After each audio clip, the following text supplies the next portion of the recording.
All right, welcome to part 2 in the Killing the Maybe video series. This is the free video series where you get to learn how to systematically dismantle your buyer's status quo so that you can stop losing deals to no decision and close more deals. Now, in part 1, in the last video, you learned a few things. You learned how making tiny tweaks to your message, to your word choice, can lead to outsized results, right? We talked about how Tiger Woods makes 10 times more PGA winnings, even though he's only about 4% better. Now, in this video, in part 2 today, you are going to learn how to get inside the human mind in such a way where you can start dismantling the status quo and move your buyers from cautious to confident, from not wanting to take action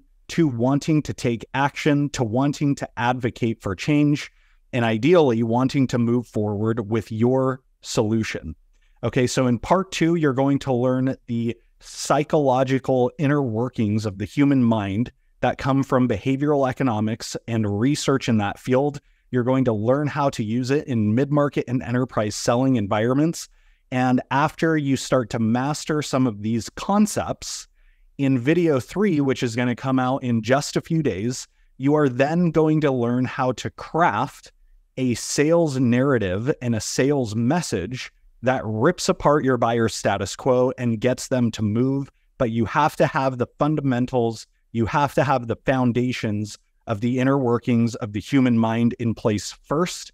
So that's what we're going to cover in video 2 today. You're going to hear once again from Colm Kilgour and from John Bissett.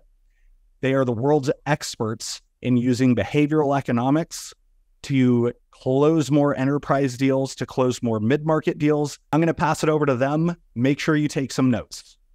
To give you a sense of what's going on inside your prospect's mind and what's going on inside your mind, I want you to think about the following scenario. You're in a shop. You're wanting to buy a pen. It's quite a nice pen.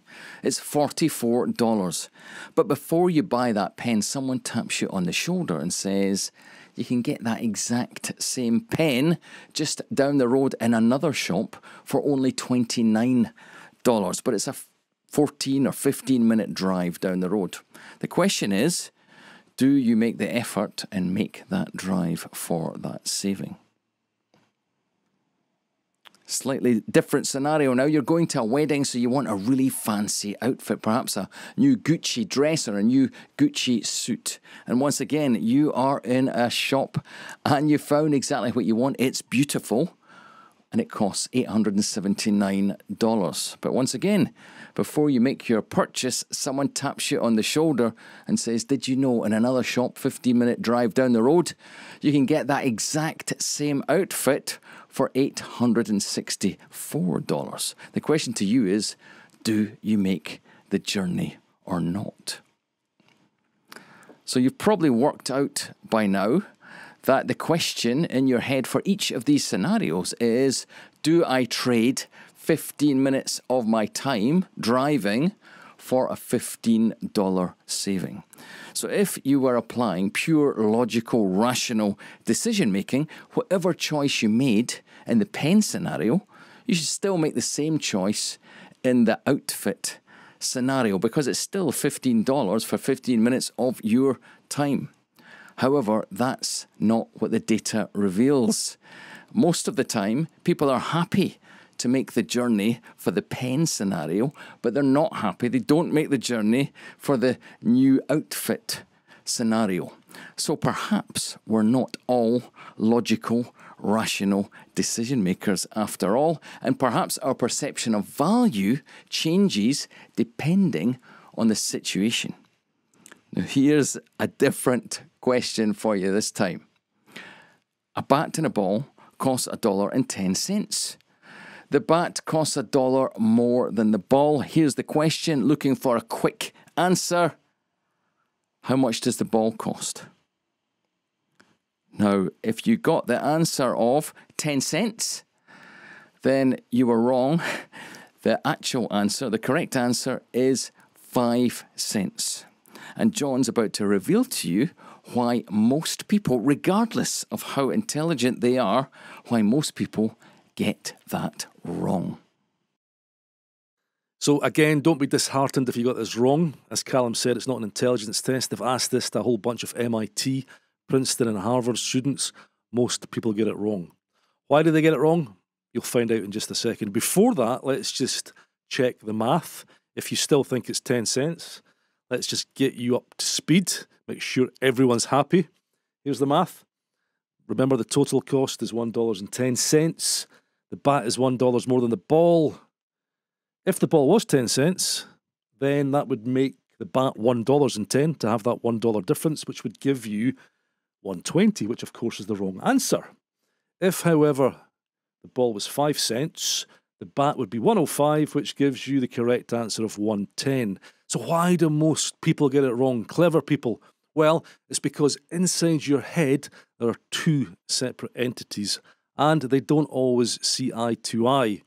What are those entities? Well, it's a chimp and a human. So this model comes from psychiatrist Steve Peters in his fantastic book, The Chimp Paradox. He uses the model, the chimp-human model, to describe a single human mind, but talking about different parts of your mind, different parts of your brain. So you've got this emotional chimp, an emotional thinker, sometimes quite irrational, very curious, sometimes mischievous, and over here, this logical, rational, analytical human. It's not a sales and marketing book, but there's some fantastic insights in here if you're a seller or marketeer. One of the first things that Peter shares is that all information that goes into your head, whether you're reading something or listening to something or watching it, well, it goes through this chimp first. The chimp is the gatekeeper. If you've ever been driving down the freeway and someone's cut you up and before you know it, you're shouting expletives, you're making hand gestures, that's your chimp reacting. Maybe 2 or 3 seconds later, when the chimp passes that on to the human, you start to feel regret. That's your human coming into the picture and going, I shouldn't really have done that, but it's too late. The chimp has already acted. So this flow of information is true for your prospects as well. If they're reading your proposals, looking at your website, listening to the conversation with you, or a presentation, all of that information you're sharing goes into the prospect's chimp first. It gets the first opportunity to react. What else does Peter share? Well, there's a power imbalance going on between these two entities. This chimp is 5 times more powerful than the human. That's why so many people get the wrong answer. They go with 10 cents. Remember, the chimp is an emotional thinker. It can't do logic. It works on intuition, impressions, impulse, and feeling. And it feels fairly strongly there's an intuitive answer. And that intuitive answer to the bat and the ball question is 10 cents. And it's very hard to not accept that because the chimp is 5 times more powerful. If you got the right answer, it had to come from the human. You probably had to reject 10 cents initially as a reflex. And then you said to yourself, let's think about this. You put some conscious effort into trying to solve this. That is the human. But most people get it wrong because that human is quite lazy and this chimp is so powerful. So just think about this for a second. This chimp and this human in this relationship, the chief decision maker, make no mistake about it, is this powerful emotional chimp. And when you think about that and bring that back into the world of buyers and sellers, this picture starts to make sense. Sellers are leading with ROI and it's just not landing. It's in a language the chimp doesn't really care about. It doesn't get, doesn't connect with the chimp. Now you're maybe thinking, surely ROI is important, and you'd be absolutely right, especially in today's environment. No one's going to sign off a business case unless the numbers stack up. You've got to intellectually justify the decision, but that comes after the buying committee and all those chimps have emotionally invested in change. All right, so if you weren't fascinated by that, you might want to check your pulse. This is some of the most fascinating research that you can use to close more mid-market and enterprise deals. But today, you learned the foundations of how to get inside the human mind. In the next video, in video 3, we're going to take that knowledge and what you have in your hands now, and we're going to use it to start actually crafting a sales narrative that sells, a sales narrative that systematically dismantles your buyer's status quo so that you can stop losing deals to no decision. Okay, so stay tuned for that video. It's going to come out in just a few days.